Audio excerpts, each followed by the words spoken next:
Good morning, everyone, and welcome to Viva Cafe con Leche. It is Tuesday morning. It is July, and good morning, everyone. I am the Badass Buddha.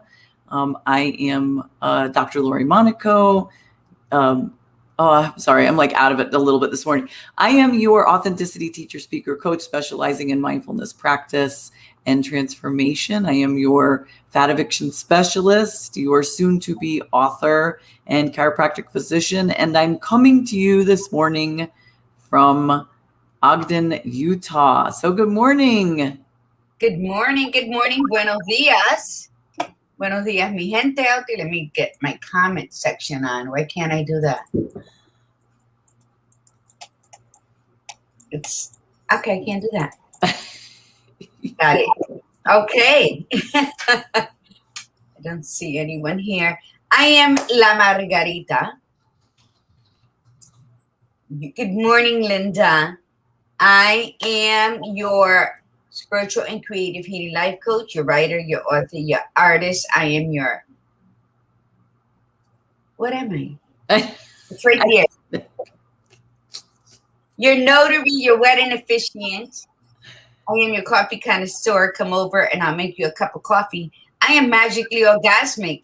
That's and right. Welcome this beautiful Tuesday morning. I'm coming to you from Tampa, Florida, as usual. And because it's a beautiful morning. How's the weather over there this morning? Hot. It's been raining every day. Threat of a hurricane. Elsa, I think her name was, or something like that.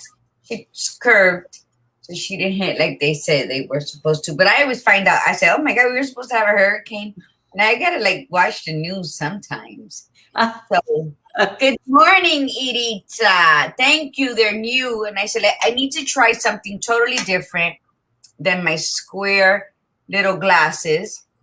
And so I got these, and I'm like, "Oh my God, you're gonna be able to tell my dark circles with these, my puffiness." And then I was like, fuck it. I needed something different. So I got the big round ones. And as of today, being the first time I'm wearing them, I'm loving them. I don't think they make like it. You're all like beige today. Like usually you're always black, and now you're, I have something in my eye and it's driving me crazy. Yeah, but you're all... And listen, you look absolutely fabulous. The room looks great. My lighting just really blows in here. It's still dark out, and then plus my kid is sleeping, and I don't want to pull up the shade, but the natural light would be great. This I got for I think it was $8 in Marshalls, and you plug it into your computer, and then it just... I'm not magnetic today. Nothing's happening. But anyway, there it is. There it is. You just tap it, and then it just goes with it. And I'm loving it.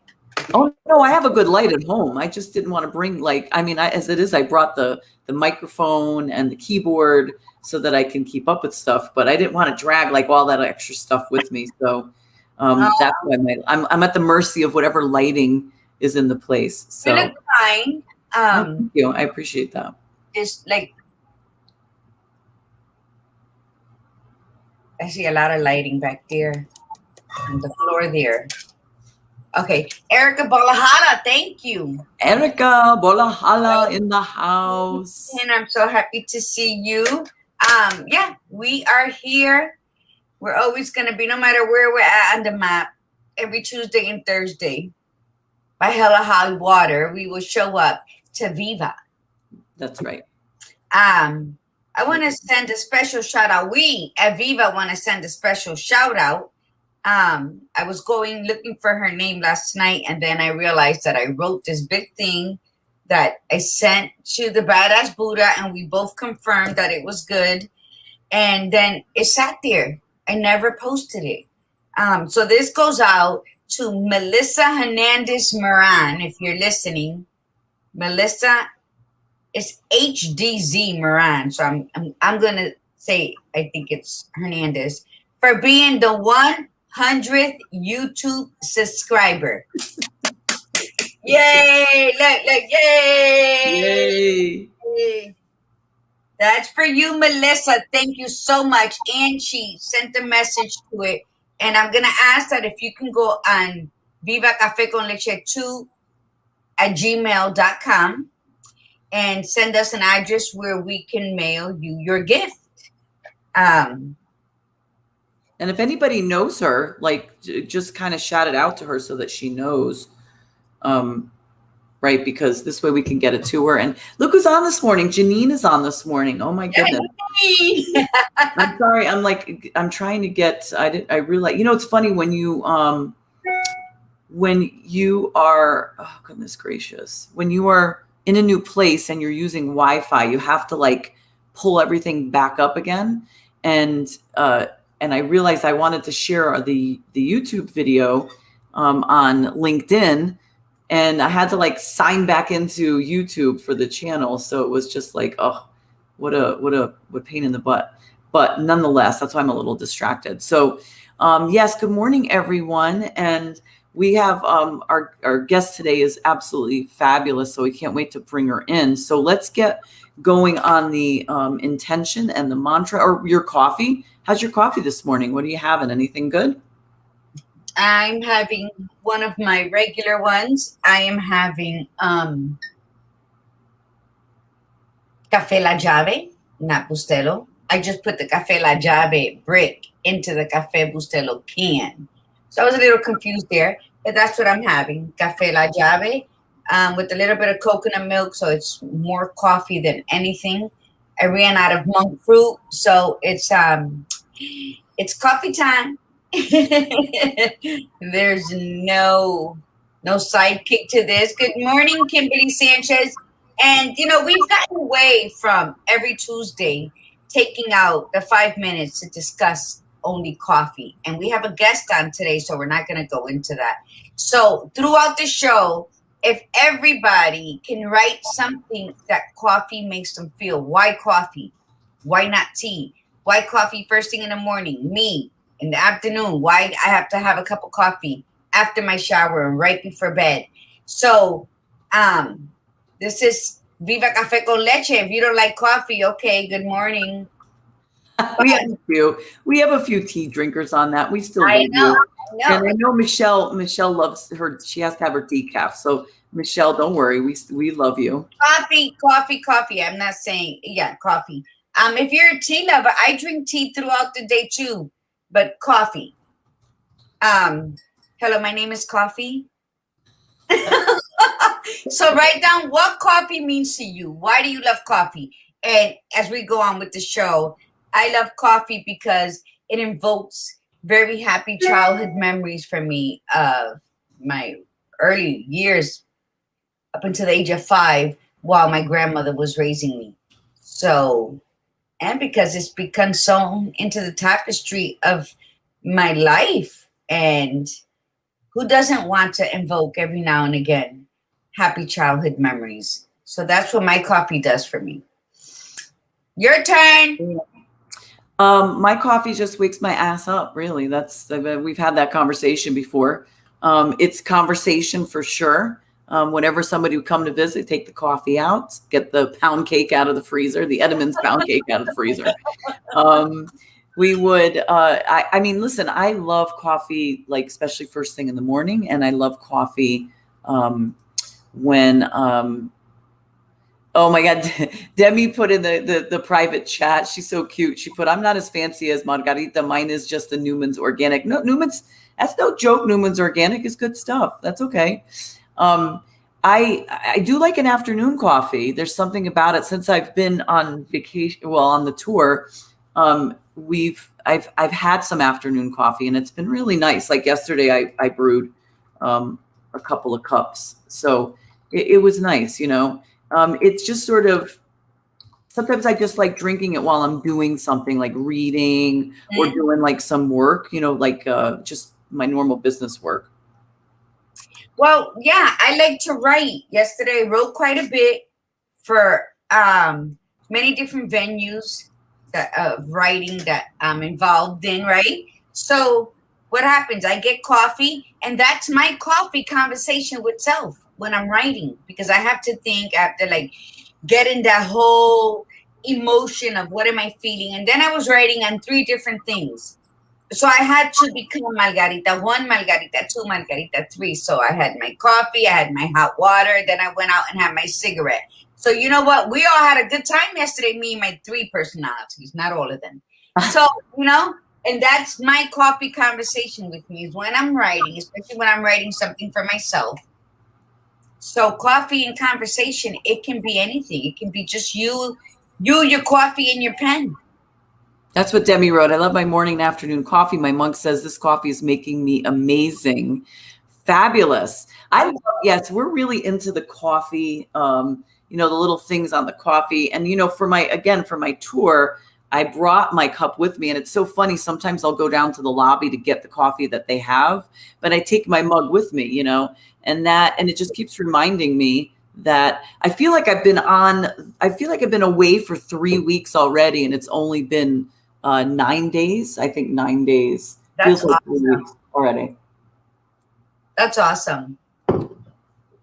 So, but not in a bad way. It's just, I feel so away from whatever, the house, the everything, the life, which is, again, I've been putting it off, but I'm going to be doing it either tonight or tomorrow, is to discuss the depth of exactly why, this tour is happening. So, and then on Thursday, because our guest couldn't make it, and we'll talk about that a little bit too on Thursday. Thursday, we're just going to have a chat. It's going to be Gladiator Guru and I just catching up because she's got stuff coming up too. So, but anyway, so let's get the intention and mantra in place because we want to get our guest on here. So the intention for today is, today I will be brave and explore the new.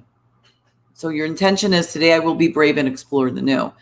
Get out there and try something different today. Go in a different direction, to work or from work, or, make a stopover. And if you're on vacation, try something you've never done before. If you're getting ready to go on vacation, make sure that you do something different. But, just do it. Just be brave and do something different for today. So set that intention for today. What's the mantra? Do you see me? I see you, yeah. I don't see my screen. The mantra today is for everyone to just say I and your name. So I, Margarita, am aware of my heartbeat. I listen to the music within. I, Margarita, am aware of my heartbeat. I listen to the music within. Nice. That's 2. That's what I was saying all day yesterday when I didn't want to write and I was finding things to do. I had to reconnect. And for many of us, we're so busy being busy and listening to this and reading that, and that we don't take the time out to sit in silence and listen to our heartbeat. And it's beautiful.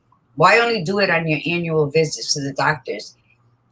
Everything we need is within. So start listening, start dancing to that inner music. And I can't see. I don't know what happened to my screen, mi gente. Hold on. You just play around with it. You probably hit a button, and it's just showing it's black. So you'll get it. I think that's happened before. Well, I'm sorry, Demi. I can't see you, but we will. Hold on. Mega winner. Oh, look at Curly 3 said, I want that mantra. Love it. Love it. Love it. All right. You can have it. That's the cool thing about this. You can replay this and you can write the mantra down and then you can use that mantra. So fantastic. Take it, please. Okay. So did you figure it out yet? No.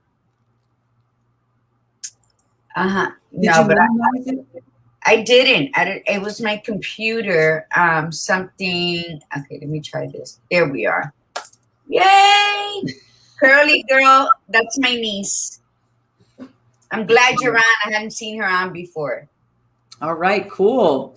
Okay, so we're gonna bring our fabulous guest on. I met Demi through networking and on LinkedIn, and she's just awesome. She's just got a presence about her that's just and a knowledge, and she's so knowledgeable for her age, and she is, to top it off, like, she is going for her PhD. So she's really got it going on, and she's just like impressive as hell. And she's going to be talking about, I mean, her specialty really is financial, but she is just mad crazy about like all life in general. So it's like just getting it together. So, so let's welcome Demi onto the show, and I'm going to have her introduce herself so that she can let everybody know who she is. And I'm going to put up her info so you can know how to reach out to her. So good morning, Demi. There she is. Good morning. Awesome. So tell everybody a little bit about yourself. Yes, so I'm Demi Gray. I'm author of The X Factor of Employee Engagement. I'm also an executive and career coach, and my full-time gig is managing the Accelerate MD, which is our finance company that the badass Buddha was talking about earlier.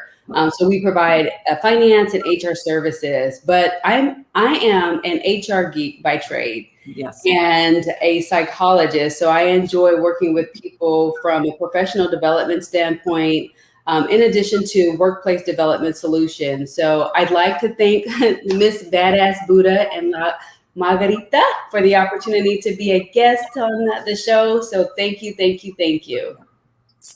You're welcome. We're happy to have you here. So how many, so HR, you've dealt with, I mean, you've been in HR. How long have you been in HR?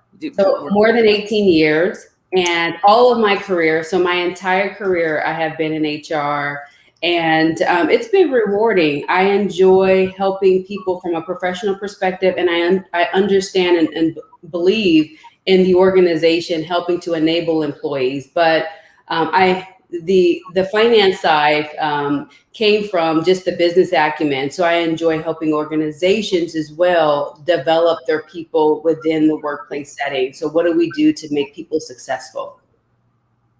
And that's incredible, because HR gets such a bad reputation with, you either have an HR person that is pro the company, or you have the HR people that are pro the employee, but that's not as common. Mm-hmm. So, you've dealt with that element, but it sounds like you're very pro across the board. Like, let's work with the employees to get them empowered. And then that's good for the company, which is just great in general for people. Just empowering people to be the best version of themselves, which inspires them to do better for the company that they work for. Exactly. And that's the thing. It's striking the right balance.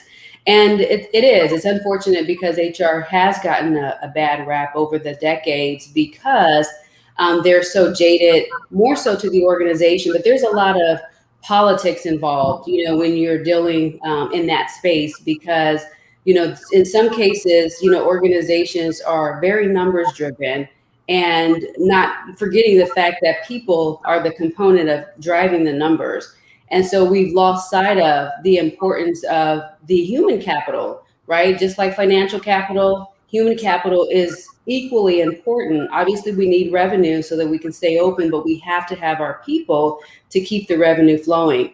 And so I think, for some professionals, they've, allowed for the financial capital and the politics that is associated with it, with, either trying to, climb to the top, or whatever situation or environmental circumstance that is, to slate their function as a human resources professional.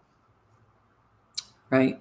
Absolutely. I find that I've had someone's on here, Eileen King, who was an HR person for 13 years, and we were friends while we worked there.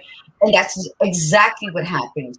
They forget that the human component is what keeps the financial where it's at. And unless you value your employees, how are they going to learn to value your company and become a part of it? And that's what makes it grow. That's what makes it better. That customer is always right. It's just to an extent. You gotta back up your employees so they can get the best they have for the business, so that the customers can come in. It's a win-win situation. So Demi, how does it come to the part where they are actually forgetting the employee connection and only thinking about the gimme, gimme, gimme for the company. Yeah, it's just being just, it's almost like this facade, or I'm going to say just a smoke or whatever, just being caught up in the moment with promotional opportunities, or, bonus, or, making EBITDA, or, whatever those goals are that are really all financially driven. It's, grow, grow, grow, grow. And then everyone is involved or in that boat steering. We need to grow, grow, grow, but we're forgetting about the team. We're forgetting about people who are falling off the ship. We're just so focused on the one target, which is this financial goal. And what happens is that leaders, in particular, they lose sight, with that target, that even though in the middle we're looking to grow financially, inside of that bullseye or in that target, we have to have people, we have to have customers, we have to have integrity, we have to, there's so many different components that's lost. And a lot of times it's not even in those main goals. You know how most organizations have the top line goals, and then they cascade down to all of the leaders and then to the employees. And most times they forget the people part, or some of the values. Well, how did we even get here in the first place? We're not even living true to our values, and, the value system, and, our vision. And so we lose sight of that, and it's not incorporated in those top line goals when they're reset. So every year organizations need to reset their goals, make adjustments, throughout the quarter. And I've experienced and I've seen where we are forcing the people in these top line goals. And it's like, we have to include the people, because otherwise we're going to have issues with turnover, retention, just loyalty, and then competition, right? Because there is a company that actually cares about me, that actually, gives to about me. So I'll go there as opposed to stay here, because clearly financial goals is the primary, and I am not as an employee. Oh yeah, no, for sure. And it's interesting. I was reading, I think it was Simon Sinek was talking about the difference between, and I might be wrong that it was him, but the difference between let's say BJ's and wholesale and Costco. Mm-hmm. Yes. And so Costco is very, very employee driven. They take very good care of their employees. They pay them better than any of a lot of the retail places. Like their starting pay is something like a cashier starting pay is like $20 an hour or something like that. They have great benefits.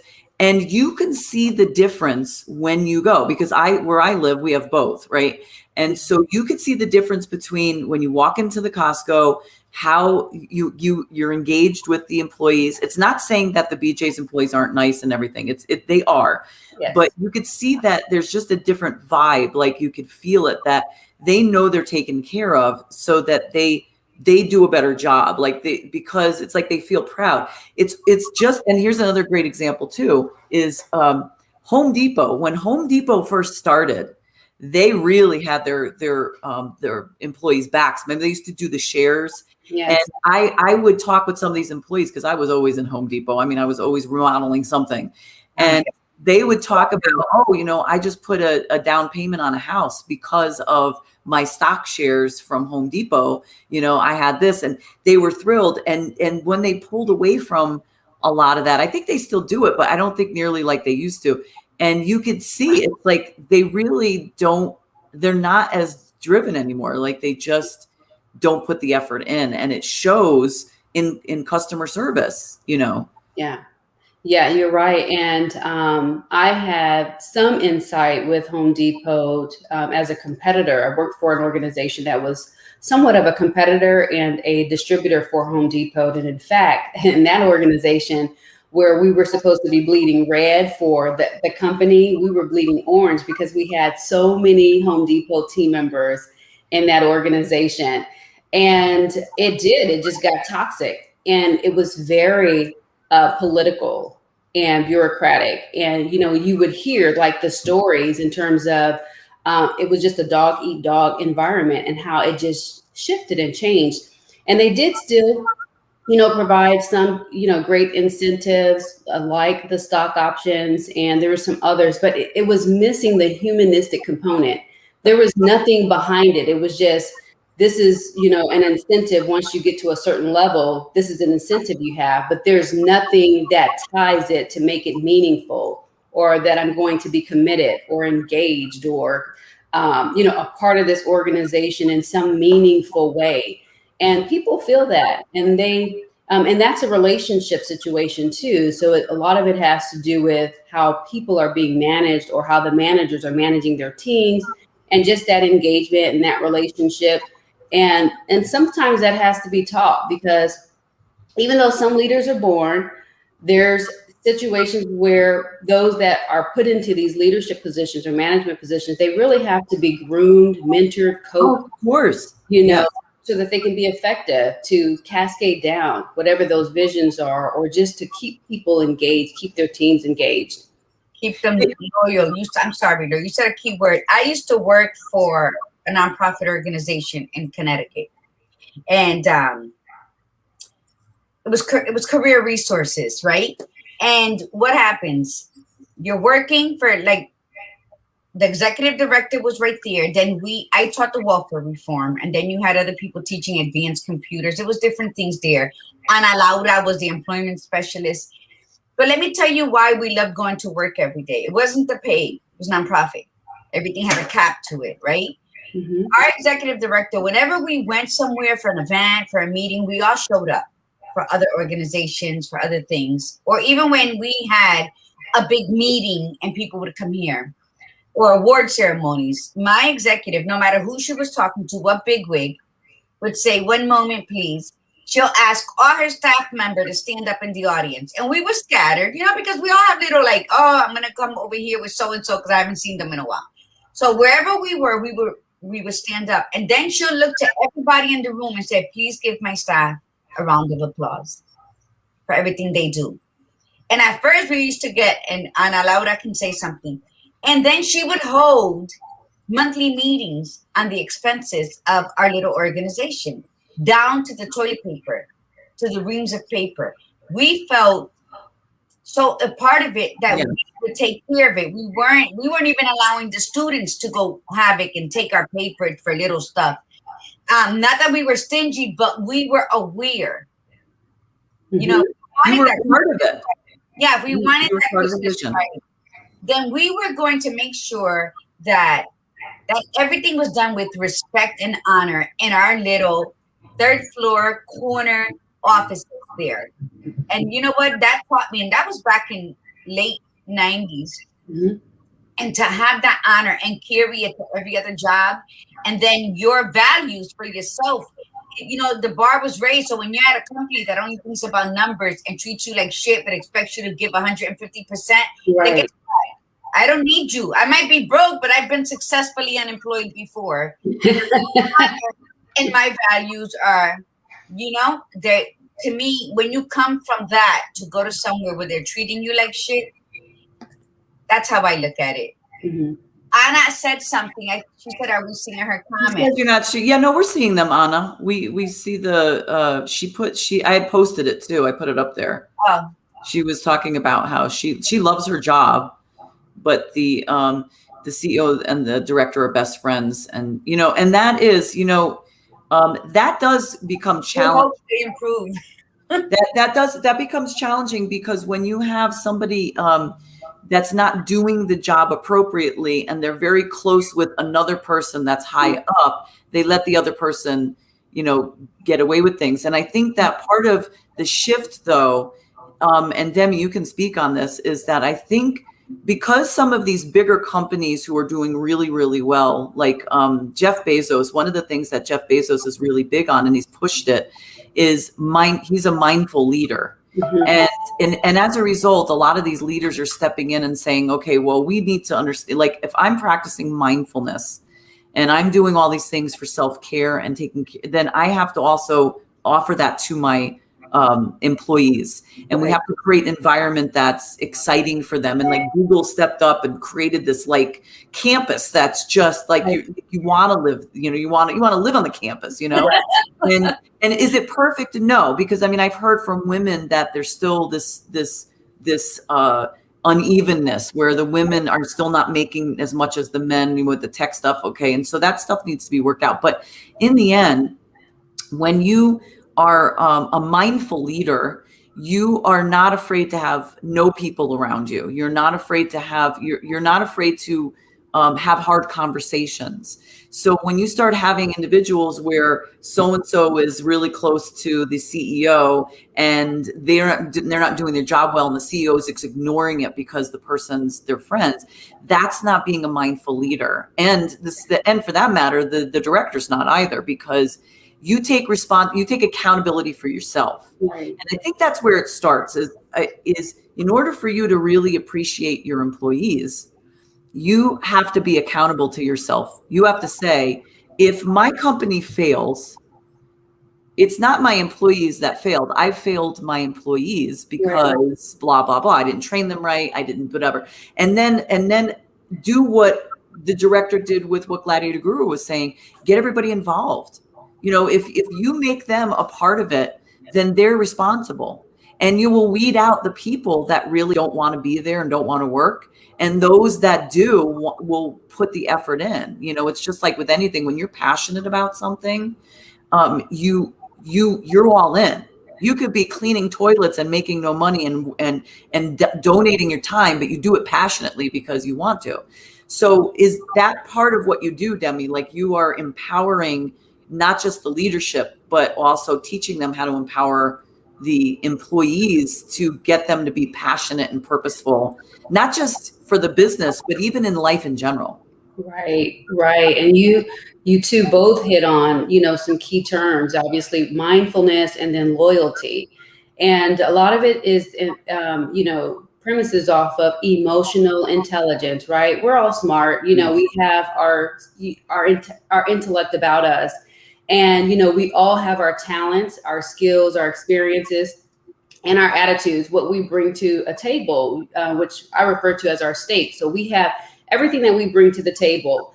But then when you elevate and you progress, right, into a management or a leadership level role, then mindfulness, which is emotional intelligence, is so important for it to kick in. And if you don't know it, then you figure it out. You have to learn it, or you ask. Absolutely. Hey, I'm being promoted to this position, but I don't really know what I'm doing. And it's okay, because ego is what gets people stuck. And that's what cripples and creates toxic environments when people are statistical or too cocky to ask for help, or to think that it's not okay to have, like you said, Miss Badass Buddha, no's around me, people who are going to challenge me or be critical in this situation, because we all have to contribute to this team and to this work environment in an effective way. And so we can't all be robotic, and we can't all be alike. We have to be unique. We have to have our unique personality and stake that we contribute. And that makes the team much more stronger.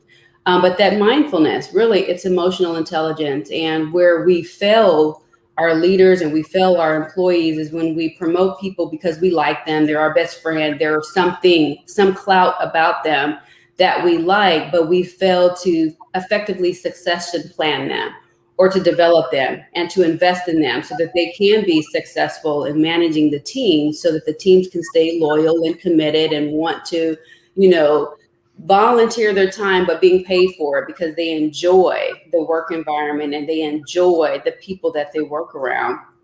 And that requires coaching. That's why we have coaches around, and, life coaches and career coaches and executive coaches and management, because it's needed. We have to have these mentors and these confidants that we either, express with, or we share information, or that they help us guide us in the right direction. And, I've been fortunate. I believe in coaches, life coaches, career coaches, professional coaches, and mentors. In my career, it's been instrumental, but we all need that when we're elevating in our careers, whether it's entrepreneurship or just leadership and management.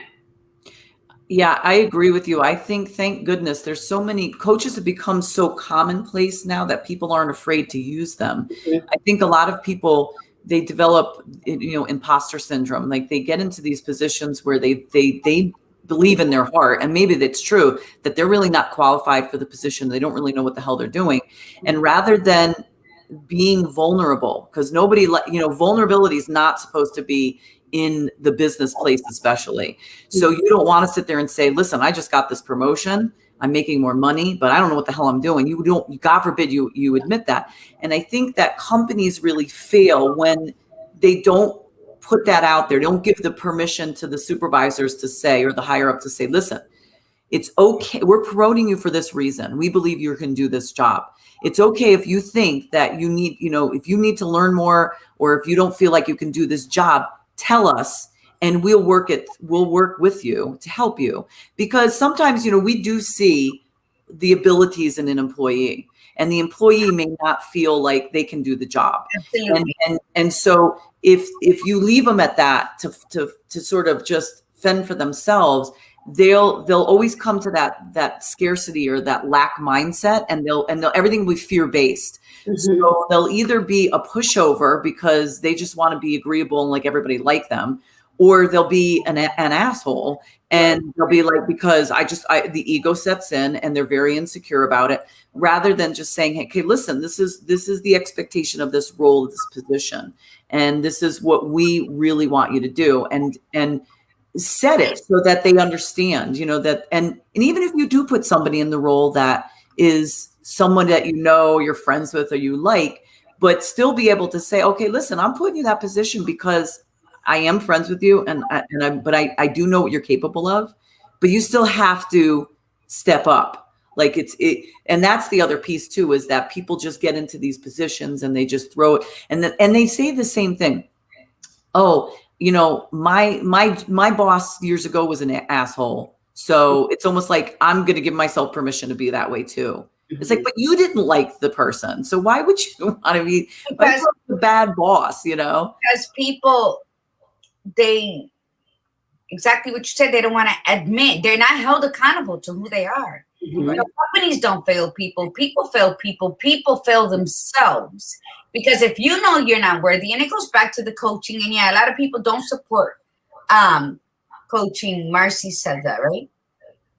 Yeah, Marcy, yep. That's it's like, I'm a spiritual and creative healing life coach, more like a sacred healer, and I believe in feeding the spirit. So you need coaches that feed the business stuff. But working in corporate, and working in nonprofit, and now working for myself, let me tell you, I'm gonna always choose me, because I don't like people being tyrants. I don't like being told what to do. I'm not an easy person to get along with. I'll give you the shirt off my back, but don't cross me because I'll rip your throat out, type of thing. And Anna Laura worked with me, and she's known that we've dealt with a lot of stuff like that in the nonprofit sector. But it's both the same in corporate and nonprofit. But it's about, what am I? Like when my employees got in trouble and the executive wanted to write them up, I said, no, first you write me up, because I'm their supervisor. And if something fell off the way, it fell off from me giving it to them. And she wouldn't do that. So we revisited what happened. And it was a lack of communication coming down from her to me to them. So that's how I supervised. Like, wait a minute, did I give 101% to my staff before I'm going to allow them to get in trouble? Why was I like that? Because I had supervisors who would throw me under the bus. Yes. So I think it's just holding ourselves accountable. I think it takes people like Demi to be in the position she's at, to make sure that people are viewing things differently. Yes. But they're viewing it all the way to where their reflection is the only thing they see before they make a decision. Because that's how people lift people. Like, okay, what did I do wrong? And we're going to find those people that don't want to be held accountable. And if you work in that environment, get out.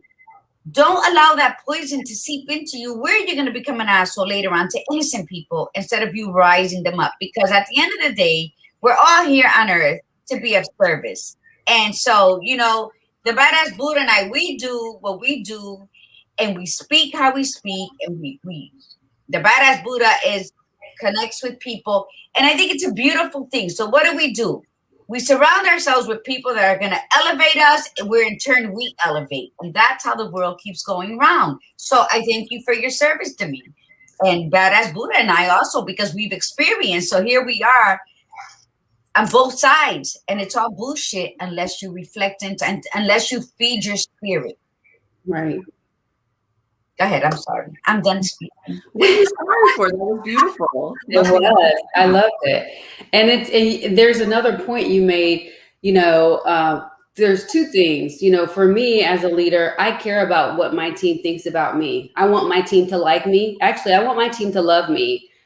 Because when they do, they're going to be committed to me. And in every situation, I'm able to bring my team everywhere I go. And in fact, there's an extension of my team. When I leave an organization, they're like, Demi, can we go where you are? I've not ever even touched them, from a leadership perspective.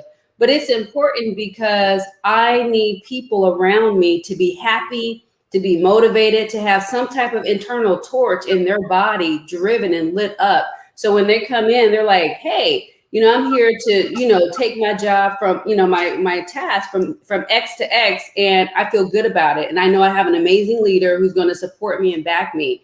But here's the difference, Demi, and correct me if I'm wrong, but I guarantee you I'm correct. You said, I need them to be happy, right? Mm-hmm. You need them to be happy because you want them to be happy for them and not for your ego. That's the difference. Like it's not about your ego. So that's where people pleasing comes in and letting people, like having unhealthy boundaries. Your goal is to empower them for them, not to do something for yourself. Right. Right. That is correct.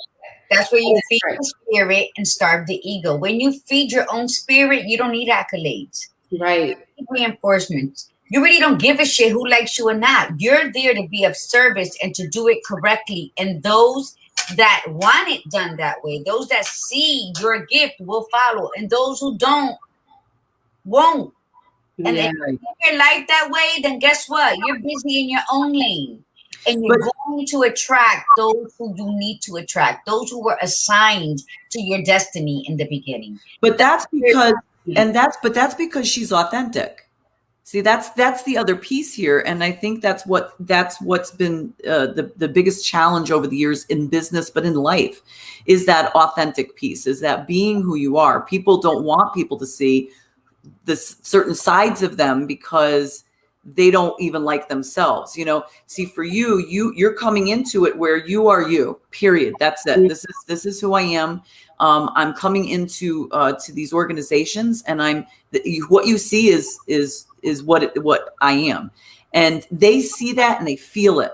And so for you to say, I want my teams to love me, they love you because you are the real deal. Like what you say, you do.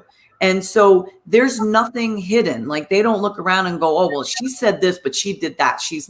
That's not it. So if they don't, but just like what Gladiator Guru was saying, if they don't like something, it's one thing to say, listen, they don't have to agree with everything you do. Right. But they say, listen, I don't agree with everything she does or says, but I know the reasons she does what she does and says what she says, and I respect her. Mm-hmm. And I really, really like her. So they may not agree with everything, but they will understand why it's being done. And that right there, see, you are a phenomenal leader. And then you're teaching people in companies to be phenomenal leaders on how to take care of their family. Because this is what it is. It's a family. Even though we say it's not personal, it really is though. Business is personal. It's personal. I mean, people spend 8, 10, 12 hours at work. So they're at work more than they're at home in most cases in their waking hours. And so it's very personal. People cannot separate personal from work. It's just not possible. Right. And especially with COVID, where everything has actually married together, it is completely difficult to untangle what we've experienced with COVID, with personal and work. And in fact, we work for our personal situations. We work for our children, our homes, our families. So how would it not be? How would it not be personal? So yeah, sometimes, you're supposed to cut things off at the door, or whatever, but you have to be considerate. That's the mindfulness again, be mindful. Like I give people an opportunity and days to have bad days. I'm like, oh, it's that time for her to have a bad day. I don't care if that person has a bad day, as long as they can get through it. Like let's figure out a way for you to get through your bad day, and then let's now keep it moving. We need to move on from that. And I give people permission to have those days, or to have to feel like they're going to have conflict with another team member. It's okay to have conflict with another team member, as long as you move past it. Like, okay, what do we need to do to resolve it? Okay, now we're going to move on. Once we move on, we're moving on. But and you're right. In my leadership capacity, my team doesn't always agree with some of the decisions I make. I try to explain to them, why we're moving forward with it. And they understand that I have the best interest in heart, because I do.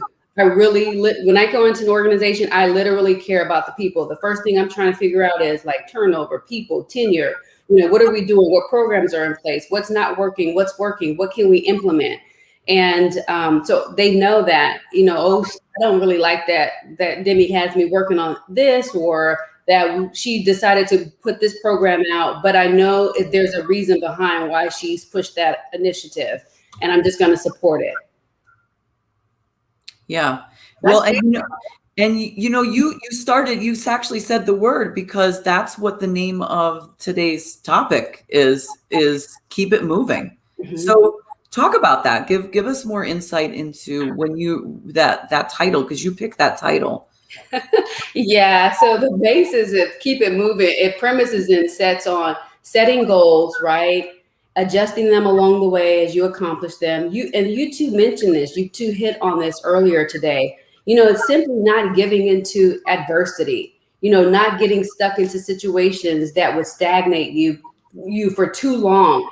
As women, we are so intuitive, we're so connected, we're so emotional, we have all of these beautiful traits about us that could allow us to kind of get stuck in a rut in some capacity, whether it's at work or it's in our, our family lives or in our entrepreneurial endeavors.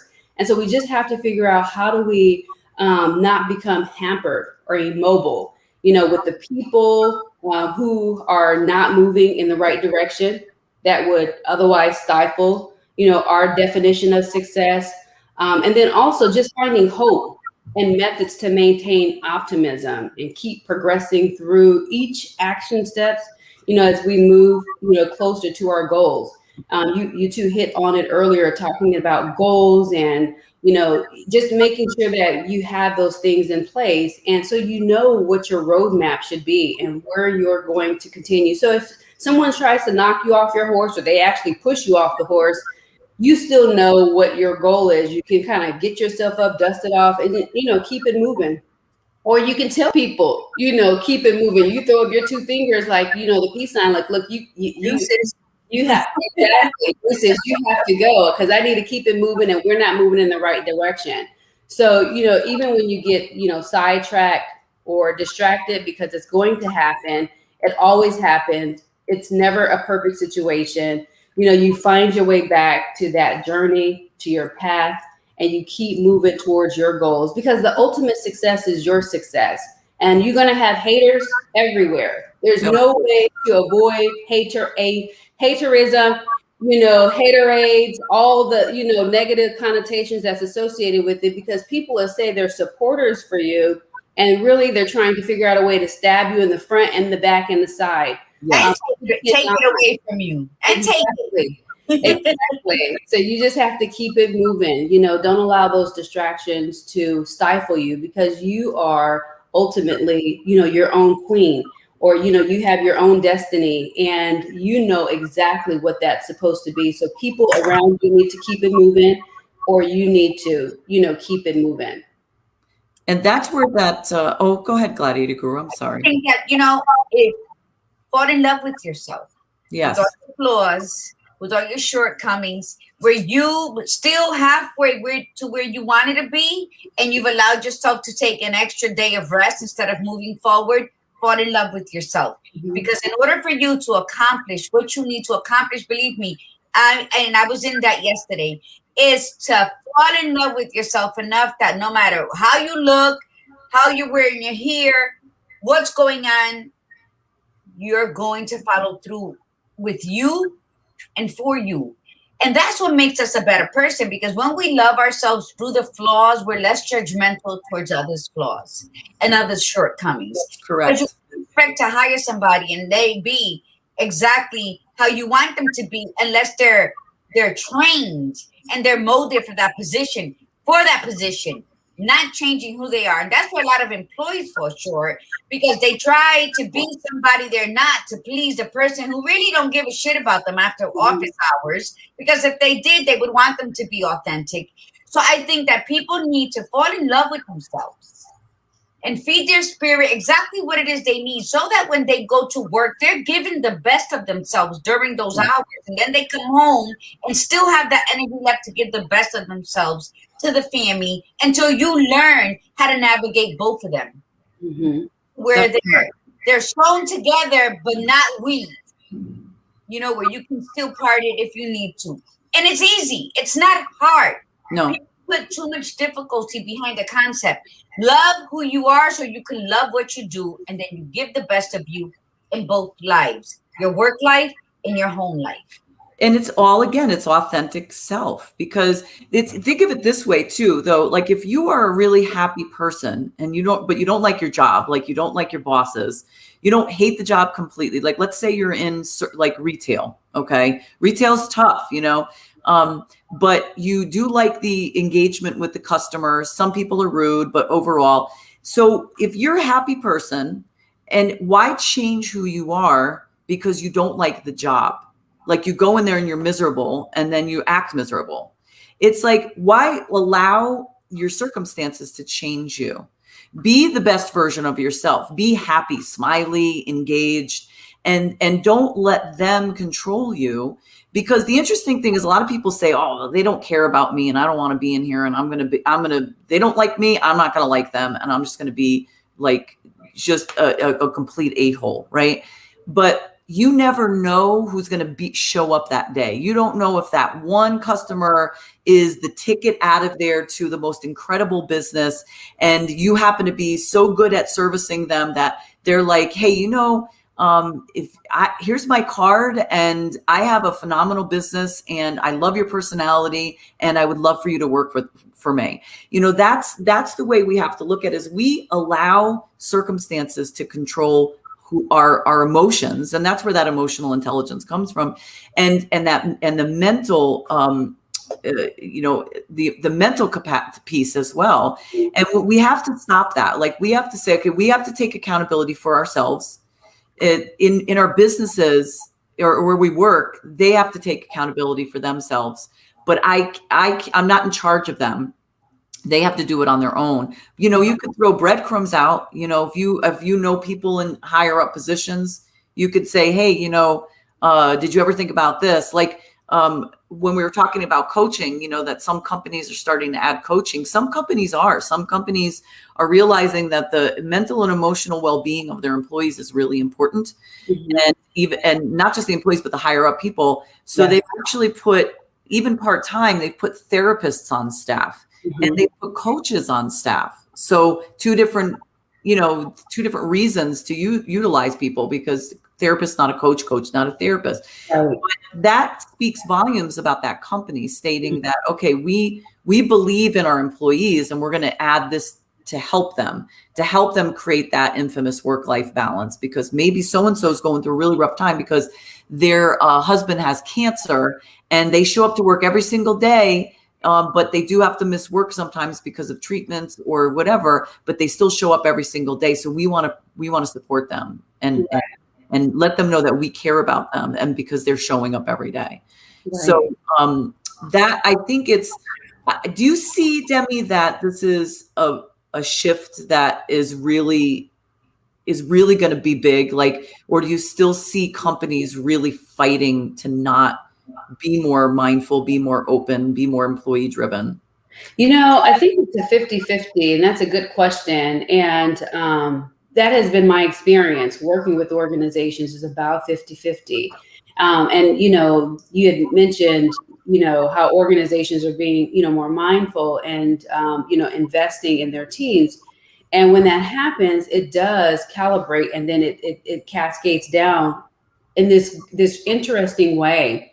And it has to start from the top, because I've worked with some extremely dysfunctional executives. And so that is disabling to Yes. an organization.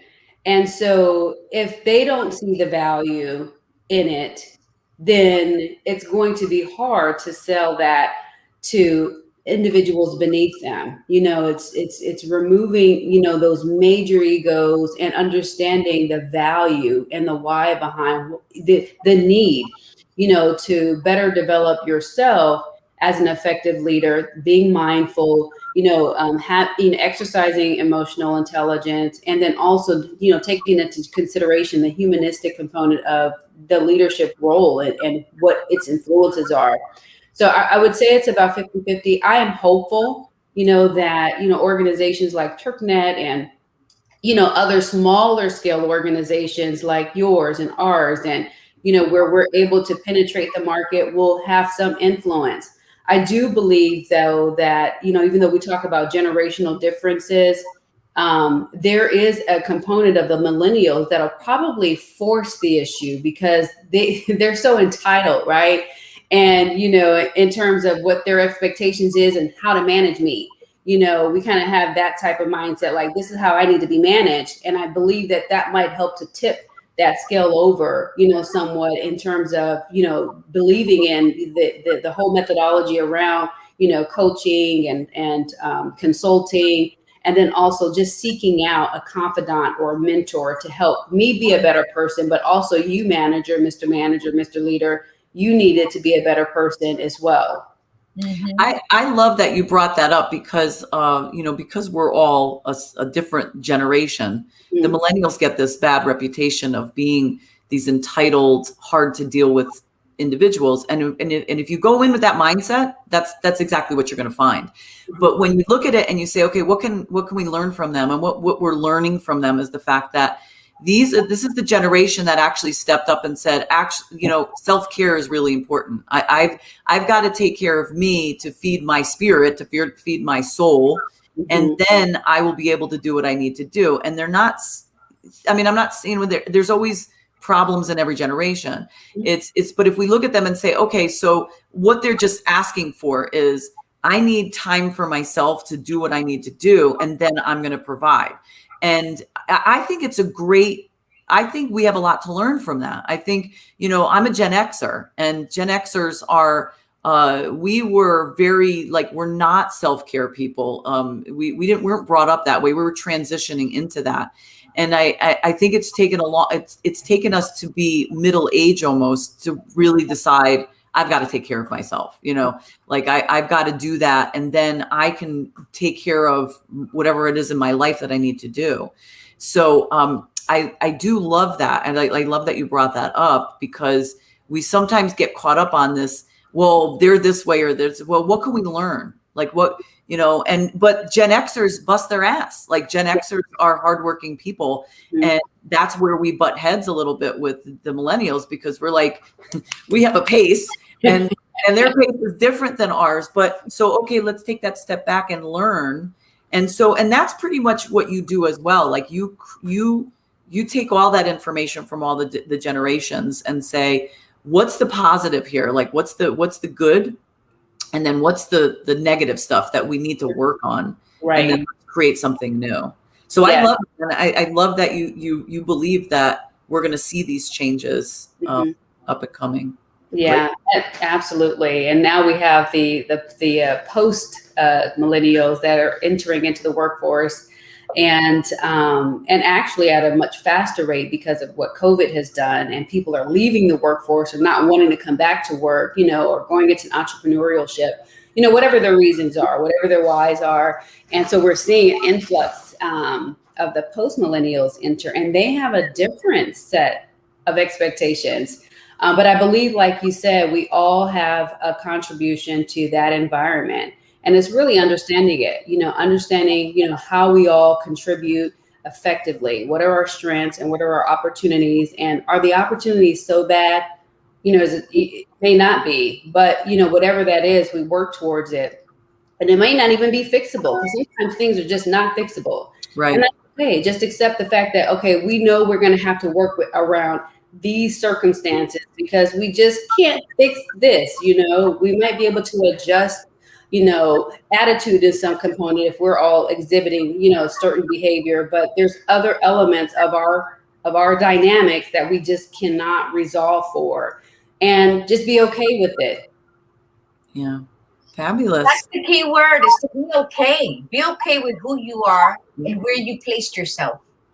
Mm-hmm. If it's not working for you, if it's not feeding all of you, then leave, because that's another gift that we have of choice.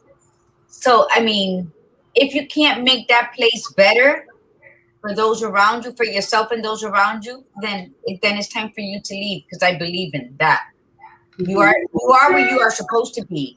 And if there's so many things happening that's letting you know, I don't need to be here, it's affecting your health, your home life, then that means you're not supposed to be there. Let's go where we are supposed to be, where we are supposed to make a difference and leave a legacy. Yes, Right. for sure.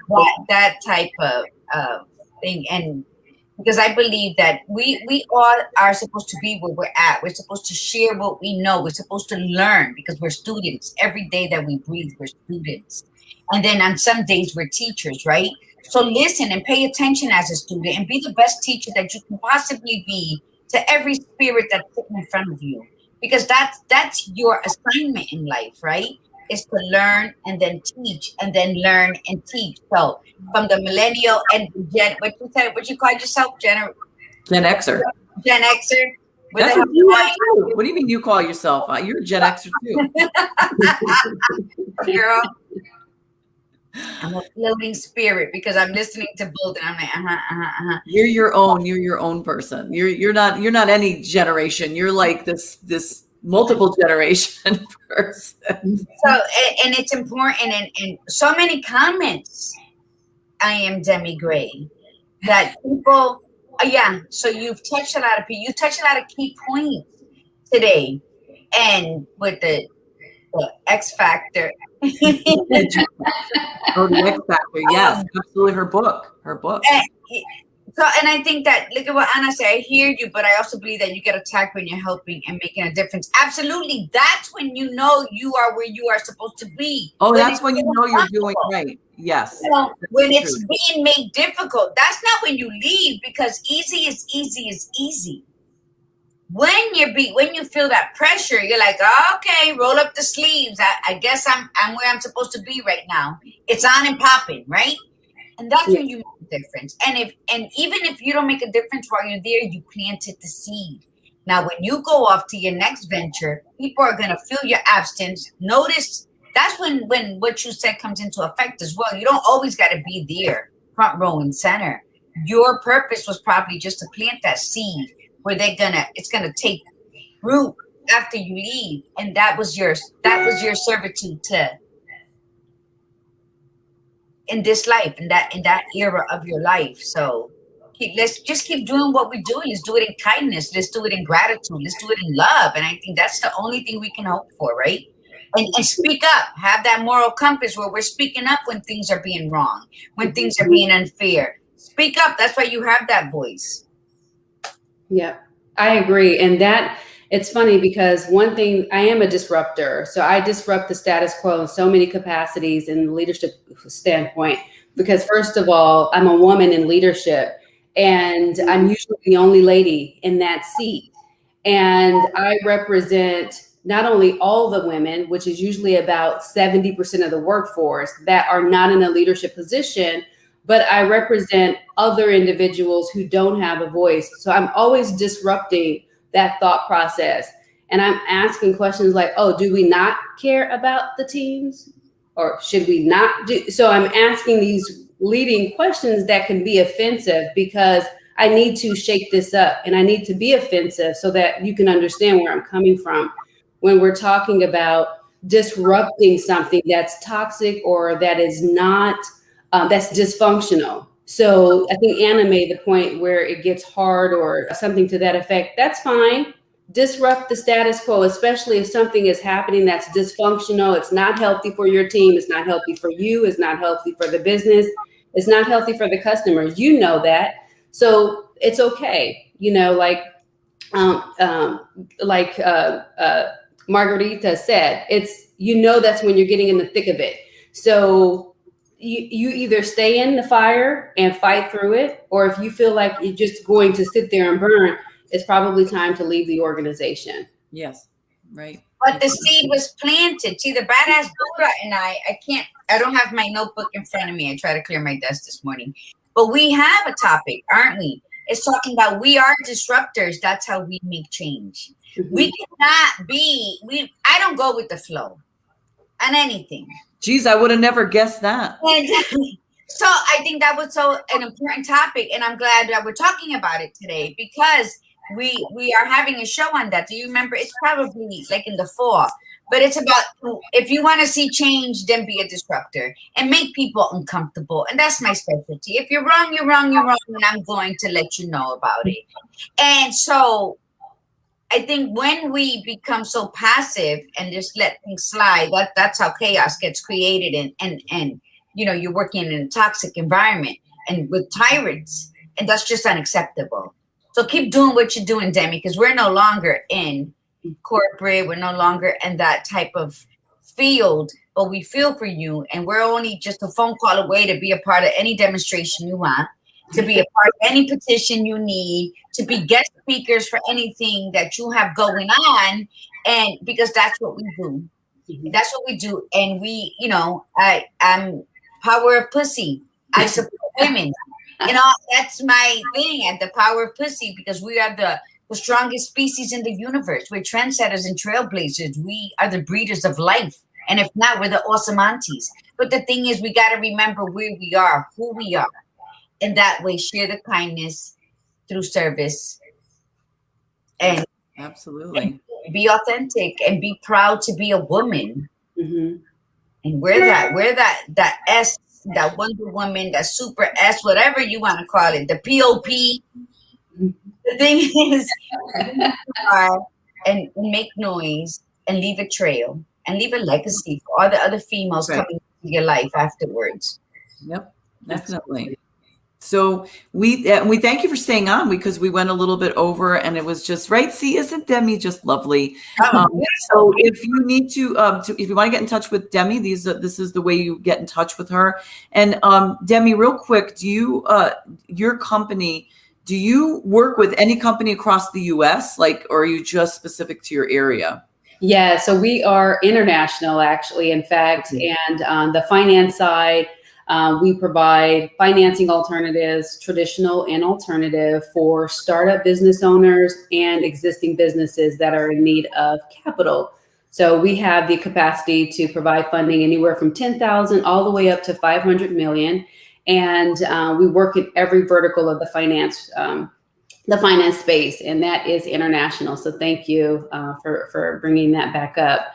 And then on the coaching side, we work nationally with organizations from an executive coaching and career coaching perspective, and we really love helping people.